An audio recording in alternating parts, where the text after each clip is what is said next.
UGC को लेकर जिस तरीके से तमाम रिएक्शंस देश भर में सामने आ रहे हैं, जिस तरीके से नियमों में बदलाव किया गया है, उसके बाद आपको बता दें कि तमाम जगहों से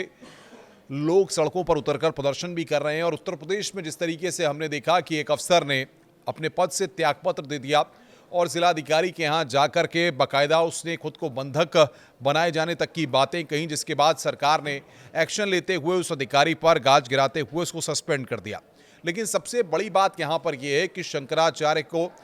लेकर के और साथ ही साथ यूजीसी में नियमों को लेकर के जिस तरीके से लगातार अफसरशाही के लोग अलग अलग राज्यों में, उत्तर प्रदेश में भी हमने देखा कि जिस तरीके से इस्तीफे दिए जा रहे हैं, उसी में अलंकार अग्निहोत्री जो कि बरेली में सिटी मजिस्ट्रेट के पद पर तैनात थे, उन्होंने जिस तरीके से अपने पद से इस्तीफा दिया,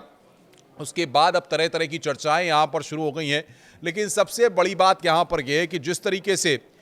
अलंकार अग्निहोत्री ने इस्तीफा दिया, 26 जनवरी के दिन इस्तीफा देते हैं वो, उसके बाद जिलाधिकारी के यहाँ जाते हैं, मीडिया से भी बातचीत करते हैं, खुद को बंधक बनाए जाने का आरोप भी लगाते हैं। और सबसे बड़ी बात यह है कि 24 घंटे के भीतर ही सरकार उनके इस्तीफे के मामले में उनको सस्पेंड कर देती है और उनको शामली से डीएम के साथ वहाँ पर अटैच कर दिया जाता है। लेकिन सबसे महत्वपूर्ण ये होता है कि जब इस पूरे मामले में हम देखते हैं कि स्वामी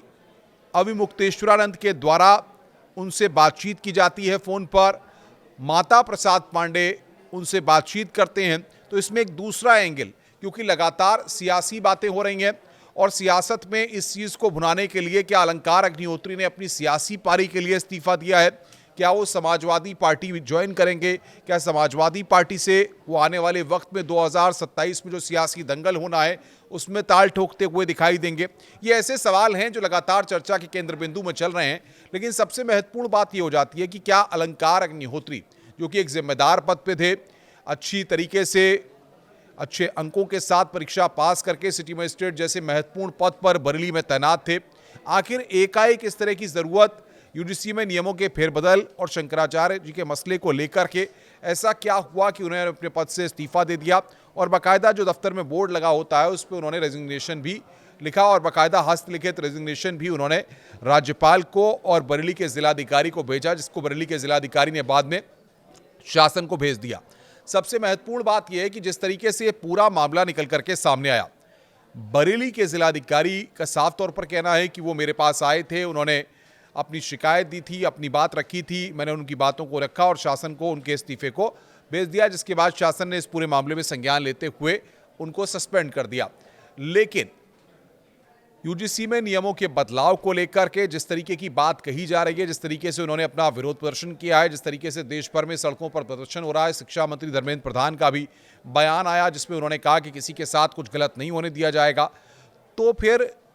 अलंकार अग्निहोत्री का माता प्रसाद पांडे से इस मसले पर बातचीत करना, अविमुक्तेश्वरानंद के साथ बातचीत करना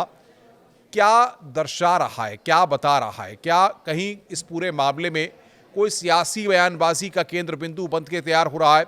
क्या इस पूरे मसले को लेकर समाजवादी पार्टी के नेताओं के साथ जिस तरीके से उनकी बातचीत हुई है, तो क्या अलंकार अग्निहोत्री आने वाले वक्त में इस्तीफे के बाद सियासी पारी खेलते हुए भी दिखाई दे सकते हैं? या फिर समाजवादी पार्टी इस पूरे मुद्दे को उत्तर प्रदेश में भुनाने के लिए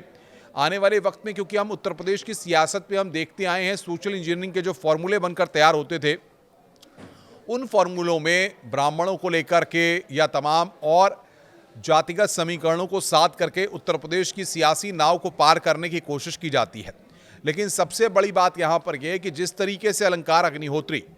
की माता प्रसाद पांडे के साथ बातचीत हुई है, जिस तरीके से उनकी अविमुक्तेश्वरानंद के साथ बातचीत हुई है, उसको लेकर अब इन बयानों को पुरजोर तरीके से और बल बलता हुआ दिख रहा है। ये कहीं ना कहीं कुछ ना कुछ ज़रूर है और समाजवादी पार्टी इस पूरे मसले को लेकर के अब आने वाले वक्त में क्या अलंकार अग्निहोत्री को एक उदाहरण के तौर पर या फिर एक फिगर के तौर पर आउट करते हुए भारतीय जनता पार्टी की सरकार पर हमलावर करने की कोशिश करेगी, या फिर जाति के एंगल से कहीं ना कहीं इस पूरे गेम को प्लान करने के लिए यूजीसी के मसले के बहाने उत्तर प्रदेश में 2027 का सियासी रोड मैप तलाशने की कोशिश की जाएगी। ये आने वाले वक्त में देखना बेहद ज़रूरी होगा। नमस्कार।